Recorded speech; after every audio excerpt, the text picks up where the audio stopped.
या व्हिडिओमध्ये आपण पाहणार आहोत साऊथ इंडियन स्टाईल कुरकुरीत मऊ असे मेदूवडे कसे बनवायचे याची रेसिपी। खूप वेळा काय होतं ना, आपण जेव्हा मेदूवडे बनवायला जातो त्यावेळेस कधी कधी ते कडक होतात किंवा खूप तेलकट होतात। तर परफेक्ट मेदूवडे कसे बनवायचे आपण चला पाहूया। ही मी 1 वाटी उडदाची डाळ घेतली आहे आणि ती आपण रात्रभर पाण्यामध्ये भिजत ठेवायची। रात्रभर भिजवल्याने काय होतं, ती डाळ व्यवस्थित फुलते।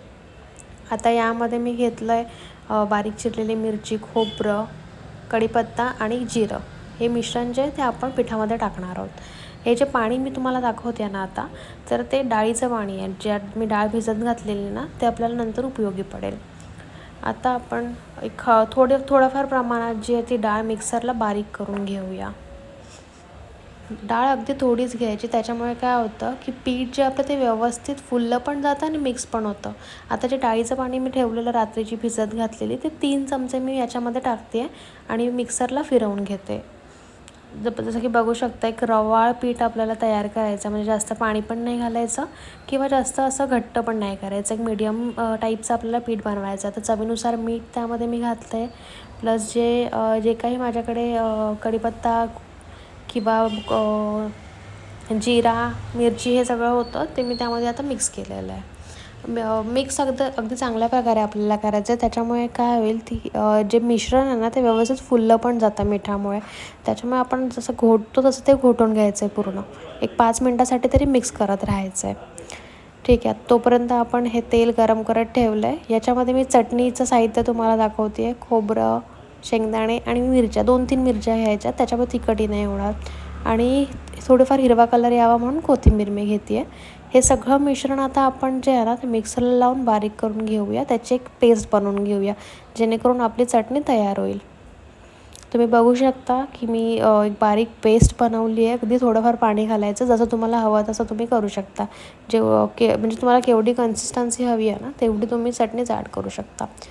आता ही जी बॅग तुम्ही पाहताय बरोबर, तर नॉर्मली आपण केकसाठी पायपिंग बॅग वापरतो, ती ही मी घेतली। याच्यामुळे काय होतं, आपला जो मेदूवडा आहे ना त्याला आपल्याला आकार द्यायला मदत होते।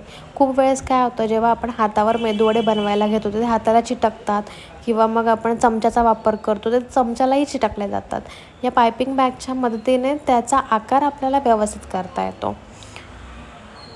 आता जी पायपिंग बॅग आहे त्यामध्ये सगळं मिश्रण आपल्याला घालून घ्यायचे। आणि आता हे जे पाणी मी घेतलं आहे, त्या पाण्याचा वापर असा होणार आहे की आपल्या हाताला आहे ना ते पाणी आपण व्यवस्थितपणे लावून घ्यायचं आहे, जेणेकरून ते मेदूवडे आपल्या हाताला चिपकणार नाहीत। व्यवस्थित असं फिरवून घ्यायचं आहे आणि आपल्याला गोलाकार आकाराचे असे मस्त मेदूवडे आपण बनवून घेऊया। याचे छान असा आकार दिला मेदूवड्याला।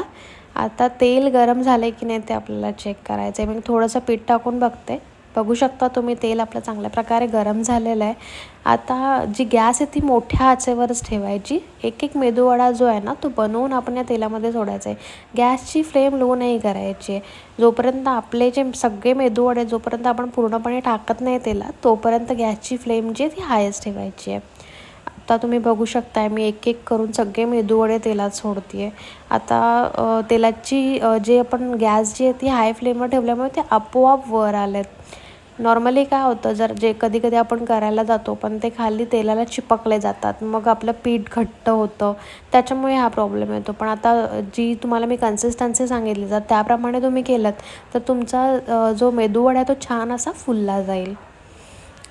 एक 5 मिनटानंतर आहे ना तो मेदूवडा आहे तुम्ही म्हणजे उलट करून घ्या, त्याला पलटी मारून घ्या। छान असा तांबूस कलर आला आहे त्याला, तुम्ही बघू शकता व्हिडिओमध्ये। छानपैकी मस्त एक 5 हाय फ्लेमवरच तुम्हाला ते शिजवायचं आहे। बघू शकता आपले मस्त असे मेदूवडे तयार झालेत, किती छान प्रकारे फुलले ते इथे। आता आपण ते एका डिशमध्ये काढून घेऊया। छान अशी मस्त मेदूवड्याची रेसिपी तुम्हाला तयार झालेली आहे। मंडळी या मग खायला।